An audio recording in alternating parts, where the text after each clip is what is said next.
Be be Amna کے پیٹ میں حضور صلی اللہ علیہ وآلہ وسلم کے معجزات۔ بسم اللہ الرحمن الرحیم۔ السلام علیکم محترم ناظرین، حضرت آمنہ رضی اللہ عنہا فرماتی ہیں، جب میرا بچہ میرے پیٹ میں تھا تو بڑی عجیب عجیب چیزیں نظر آتی تھیں، جیسا کہ اگر میں گھر سے باہر نکلتی تو بادل کا ایک سایہ میرے اوپر آ جاتا اور مجھے دھوپ نہ لگتی۔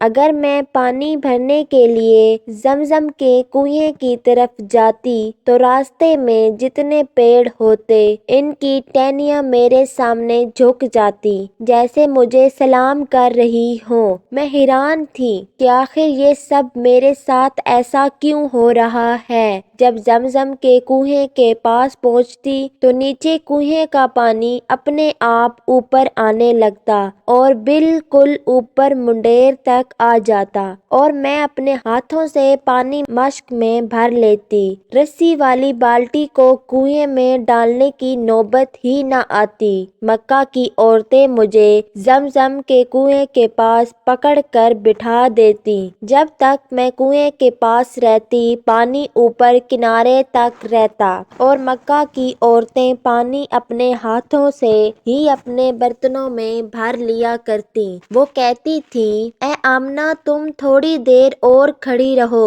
ورنہ تمہارے جانے سے یہ پانی ابھی نیچے چلا جائے گا اور پھر ہمیں پانی بھرنے میں بہت تکلیف ہوگی۔ اسی طرح حضرت آمنہ رضی اللہ عنہا فرماتی ہیں، میں عورتوں سے سنا کرتی تھی کہ جب پیٹ میں بچہ ہوتا ہے تو ماں کو بہت زیادہ تکلیفیں جھیلنی پڑتی ہیں، کبھی ہاتھ پاؤں میں درد، کبھی سر میں درد، کبھی الٹی کا آنا، کبھی بخار کا ہونا اور کبھی چڑچڑاپن آ جانا۔ یہ ساری باتیں سن کر مجھے اپنے بارے میں بڑی حیرانی ہوتی تھی کہ مجھے 9 مہینوں میں کوئی ایسی تکلیف دیکھنے کو نہ ملی، یہاں تک کہ جب تک میرا بچہ میرے پیٹ میں رہا تو میرے سر میں درد تک نہ ہوا۔ اور اسی طرح حضرت آمنہ کو بڑے عجیب عجیب خواب بھی نظر آتے تھے۔ وہ فرماتی ہیں کہ جب میں رات کو سوتی تو مجھے خواب نظر آتا کہ میرے جسم کے اندر سے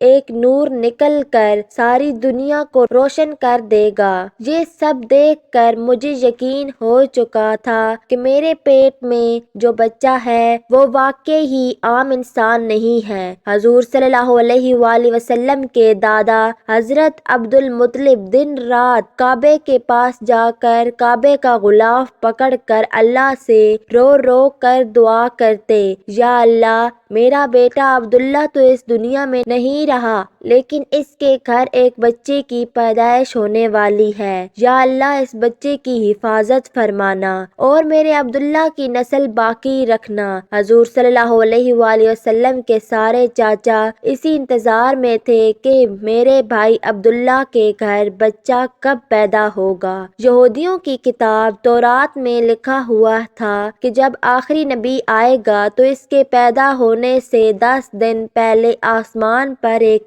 لال رنگ کا ستارہ نکل کر چمکنے لگے گا۔ تو جب حضور صلی اللہ علیہ وآلہ وسلم کی پیدائش کے 10 دن پہلے آسمان پر وہ ستارہ نکل آیا، اسے دیکھ کر یہودیوں میں بھگدڑ مچ گئی اور ان کے عالموں نے سارے یہودیوں کو جمع کیا اور کہا، دیکھو آسمان پر لال ستارہ چمکنے لگا ہے، اس کا مطلب ہے کہ وہ آخری نبی آنے والا ہے، جا کر معلوم کرو کہ اس وقت مدینے میں کس کس کے ہاں لڑکے کی پیدائش میں 10 دن بچے ہیں۔ یہودیوں نے جا کر مدینے میں معلوم کیا تو وہاں بہت سی عورتیں حمل سے تھیں، لیکن ابھی کسی کا وقت قریب نہیں آیا تھا، کسی کے 2 مہینے باقی تھے تو کسی کے 4 مہینے۔ ان یہودیوں نے جا کر اپنے عالموں کو بتایا کہ مدینہ میں ایسا کوئی بچہ پیدا ہونے والا نہیں، تو ان کے عالموں عالموں نے کہا کہ اب مکہ میں جا کر دیکھو، تو سارے یہودی مکہ پہنچے اور جا کر معلوم کیا کہ وہاں کسی کے گھر بچے کی پیدائش ہونے والی ہے۔ ان لوگوں نے بتایا کہ ہاں، یہاں مکہ میں 5 عورتیں ایسی ہیں جن کے گھر بچے کی پیدائش ہونے والی ہے۔ تو ان یہودیوں نے کہا کہ نہیں، ایسے بچے کی پیدائش کہ جس کا باپ وفات پا چکا ہو، یعنی جس کا باپ اب اس دنیا میں نہ رہا ہو۔ لوگوں نے بتایا کہ ہاں، عبد المطلب کا پوتا پیدا ہونے والا ہے۔ اس بچے کے باپ عبداللہ کی ابھی کچھ مہینے پہلے وفات ہو گئی تھی۔ یہ سن کر یہودیوں کی ہائے نکل گئی اور وہ سب روتے چلاتے اپنے عالموں کے پاس پہنچے اور کہا، ہائے افسوس، آج نبوت یہودیوں سے نکل کر مکہ والوں میں پہنچ چکی ہے۔ وقت یوں ہی گزرتا گیا اور آخر وہ دن آیا جس کا سبھی کو بہت بے صبری سے انتظار تھا، جس کا انتظار زمین و آسمان، چرند و پرند، ہر مخلوق کر رہی تھی۔ آج اس بچے کی پیدائش ہوئی جس کی وجہ سے اس دنیا کو بنایا گیا۔ اگر وہ نہ ہوتا تو شاید کچھ بھی نہ ہوتا۔ آج اس بچے کی پیدائش ہوئی جس کے لیے چاند کے 2 ٹکڑے کر دیے گئے۔ اس بچے کی پیدائش ہوئی جس کی خاطر سورج کو اپنی جگہ پر روک دیا گیا اور اللہ نے حکم دے دیا کہ اے سورج، ابھی مت ڈوبنا، کیونکہ میرے حبیب محمد صلی اللہ علیہ وآلہ وسلم نے ابھی عصر کی نماز نہیں پڑھی ہے۔ آج اس بچے کی پیدائش ہوئی جس کے پاس ساری زندگی میں جبرائیل علیہ السلام 26,000 بار آئے۔ رات کا وقت ہو چکا تھا۔ حضرت آمنہ کے پیٹ میں ہلکا سا درد اٹھا اور ان کو محسوس ہوا کہ شاید آج میرے بچے کی پیدائش ہونے والی ہے۔ تو انہوں نے حضرت عبد المطلب کو اس بات کی خبر کر دی۔ حضرت عبد المطلب نے اپنے محلے کی ایک دائی حضرت شفا کو اپنے پاس بلایا اور کہا کہ آج رات تم آمنہ کے ساتھ ہی رہو، کیونکہ میرے بیٹے عبداللہ کے گھر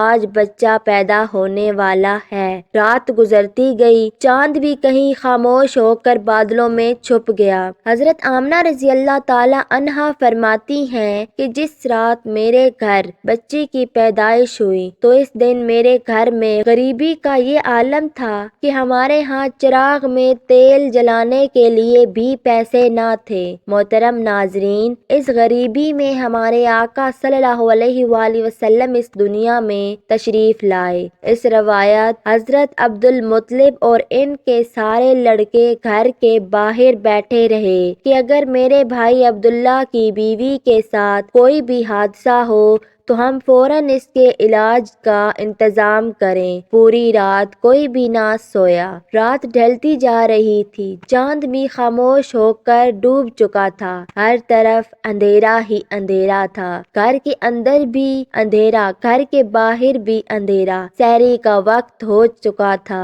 کہ اچانک حضرت آمنہ کے پیٹ میں ہلکا سا درد اٹھا اور وہ سمجھ گئیں کہ اب بچے کی پیدائش ہونے والی ہے۔ انہوں نے دائی شفا کو آواز دے کر کہا، مجھے درد ہو رہا ہے۔ صبح ہونے سے کچھ پہلے ہمارے آقا صلی اللہ علیہ وآلہ وسلم اس دنیا میں تشریف لائے۔ حضور اقدس صلی اللہ علیہ وآلہ وسلم کی پیدائش پر 3 باتیں بڑی عجیب ہوئیں جنہیں دیکھ کر دائی شفا بھی حیران رہ گئی۔ پہلی چیز کہ جب بچہ پیدا ہوتا ہے تو اس کی ناک ماں کی آنکھ سے جڑی ہوئی ہوتی ہے، لیکن ہمارے حضور صلی اللہ علیہ وآلہ وسلم کی ناک ماں کی آنکھ سے بالکل الگ تھی۔ دوسری چیز کہ جب بچہ پیدا ہوتا ہے تو اس کے ساتھ بہت زیادہ گندگی نکلتی ہے، لیکن ہمارے آقا صلی اللہ علیہ وآلہ وسلم جب پیدا ہوئے تو اندر سے غلاظت کا ایک قطرہ بھی نہیں نکلا۔ تیسری چیز یہ تھی کہ جب لڑکا پیدا ہوتا ہے تو اس کا ختنہ نہیں ہوا ہوتا، لیکن ہمارے پیارے آقا صلی اللہ علیہ وآلہ وسلم جب پیدا ہوئے تو آپ صلی اللہ علیہ وآلہ وسلم کا ماں کے پیٹ کے اندر ہی ختنہ ہوا تھا، دنیا میں آپ کا ختنہ نہیں کیا گیا۔ یہ تین چیزیں دیکھ کر دائی شفا گھبرا گئیں اور حضرت آمنہ رضی اللہ عنہا سے کہنے لگی، اے آمنہ، میں نے اپنی ساری زندگی میں ایسا بچہ نہیں دیکھا۔ حضرت شفا نے حضور اقدس صلی اللہ علیہ وآلہ وسلم کو اپنی گود میں لے کر ایک طرف زمین پر لٹا دیا۔ پارٹ 2 کے لیے کمنٹ میں ماشاءاللہ لازمی لکھیں۔ شکریہ۔